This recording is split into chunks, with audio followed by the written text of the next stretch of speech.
कुरुक्षेत्र से विजय सब्रवाल त्रिशूल प्रोग्राम में आप सबका स्वागत करता है। आज म्यूनिसिपल कमेटी और कॉरपोरेशन हरियाणा में जो इलेक्शन है उसका नॉमिनेशन भरने का आखिरी दिन है। रूलिंग पार्टी बीजेपी चेयरपर्सन और एमसीज की इलेक्शन सिंबल पर लड़ रही है, जबकि कांग्रेस सिर्फ चेयरपर्सन के लिए अपने सिंबल पर कैंडिडेट्स को खड़ा कर रही है और बाकी एमसीज के लिए वो इंडिपेंडेंट लोगों को सपोर्ट करेगी।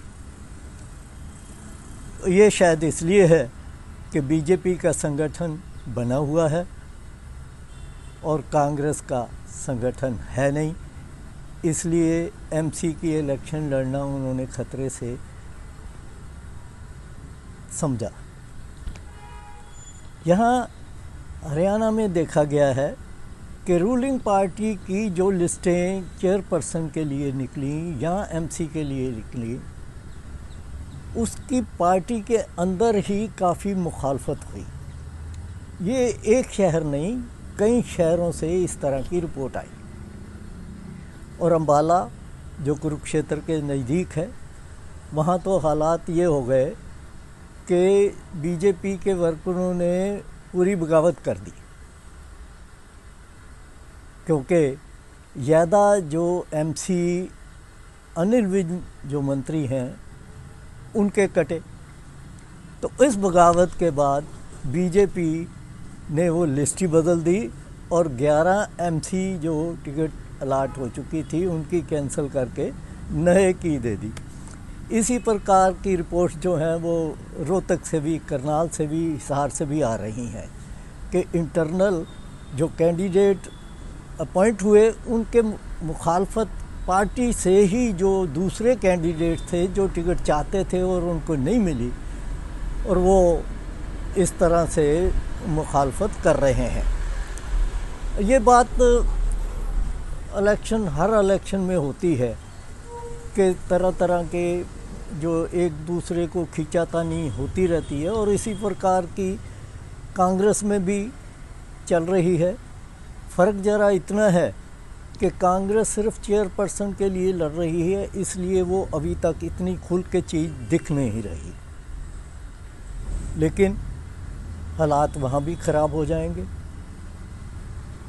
क्योंकि जैसे मैं आगे कई दफ़ा कह चुका हूँ कि कांग्रेस के तो अंदर ही इतनी खींचातानी है कि वो संगठन ही नहीं बना पाए।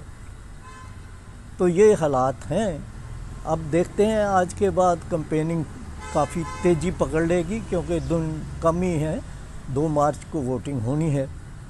कुरुक्षेत्र में बीजेपी की कैंडिडेट जो है वो माफ़ी डांडा और कांग्रेस की अनीता मेहरा है।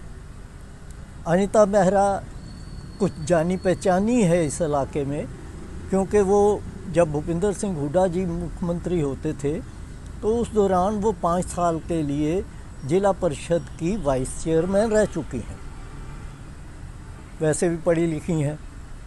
जबकि माफ़ी डांडा एक नया फेस है।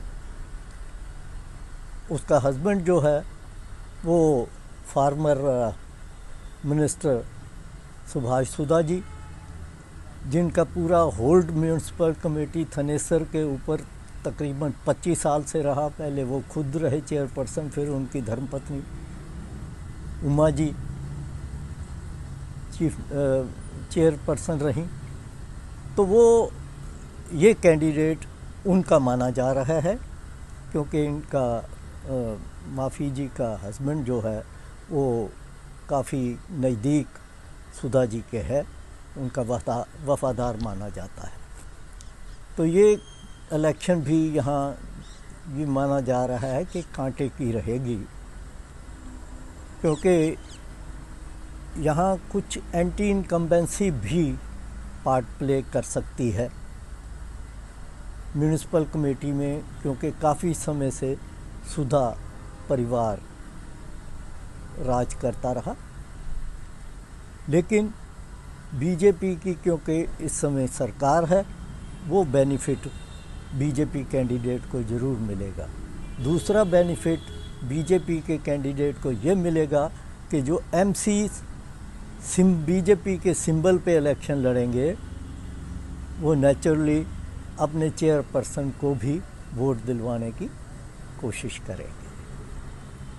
आज इतना ही, फिर मिलेंगे। मेरे प्रोग्राम को सब्सक्राइब करिए, उसको आगे फॉरवर्ड शेयर करिए और लाइक करिए। आप सबका धन्यवाद।